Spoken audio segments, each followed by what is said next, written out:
For people who want to have a baby, false messages about fertility can be especially powerful. So I want to say upfront that the COVID-19 vaccine is safe for fertility. The data on this is clear. COVID-19 vaccination saves lives for everyone, especially pregnant people and their babies. But the fog of the pandemic has made it extra challenging to dispel the misinformation surrounding the COVID-19 vaccine. So I want to address some of these worries by talking about how a vaccine becomes a vaccine in the first place, to show that each step of creating the vaccine is closely evaluated for safety. One of the early stages of vaccine development involves exploratory research. In the case of the coronavirus that causes COVID-19, researchers already had years of knowledge and insight to work from. Scientists already knew a lot about other coronaviruses, and because of knowledge sharing, they were able to simply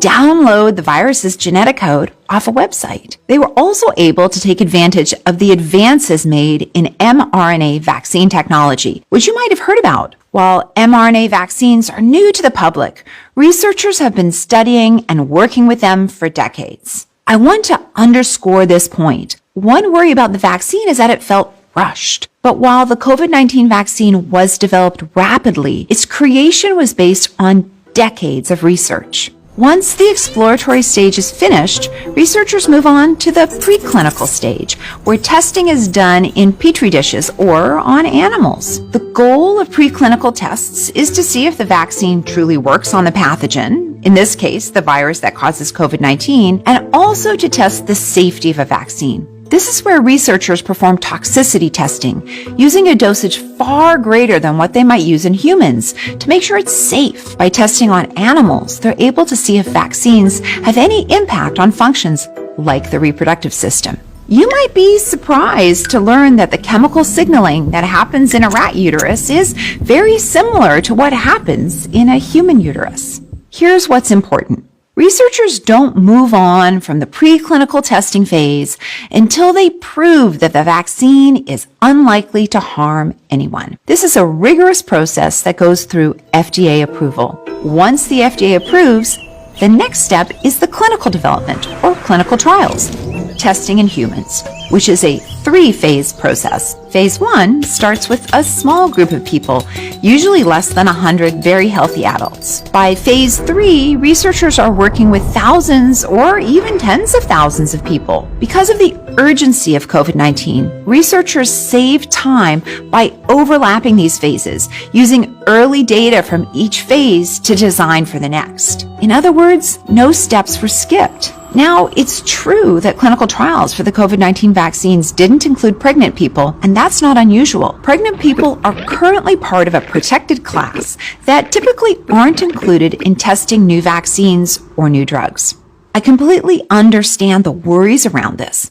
But remember, testing in animals is a proven way to ensure vaccine safety. The preclinical data for the COVID-19 mRNA vaccine showed no impact on fertility in animals that would lead researchers to suspect there would be issues with humans.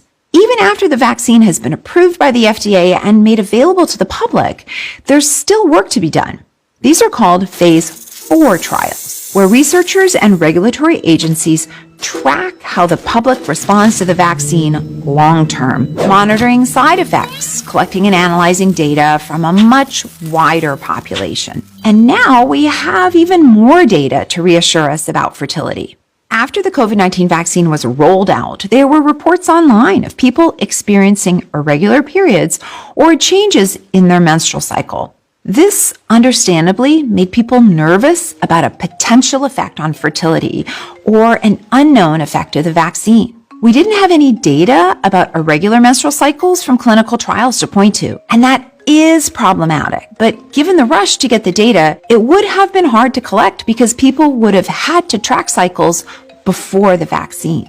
Differences people notice in their menstrual cycles are valid, and it's scary and uncertain to notice a change in our bodies. And because the endometrium, the lining of the uterus that sheds during a period, is part of our immune system, it is theoretically possible a vaccine could have a temporary effect just in the same way a vaccine causes temporary swelling in the lymph nodes for some people or a temporary fever. Researchers responded to the concerns raised online and looked into data from almost 4,000 people who tracked their cycles using an app and compared data from the vaccinated group to those who didn't get vaccinated. On average, the menstrual cycles of people who were vaccinated varied in length by less than 1 day, which is interesting, but not medically significant since normal menstrual cycles vary by up to 7 days each cycle. The only group that was more likely to show a meaningful difference in their menstrual cycle length were those who received 2 doses of the vaccine in 1 cycle. Even then, what they observed was temporary. Their cycles went back to normal within 3 cycles. And we've continued to gather data.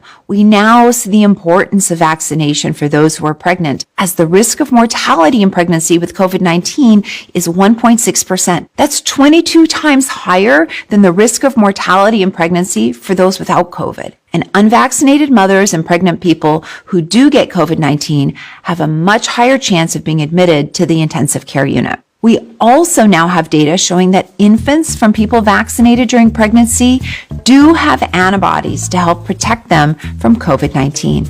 If your goal is a healthy pregnancy, one of the best ways to achieve that is by getting vaccinated. And we can have confidence that the COVID-19 vaccines have been rigorously tested and are being closely followed.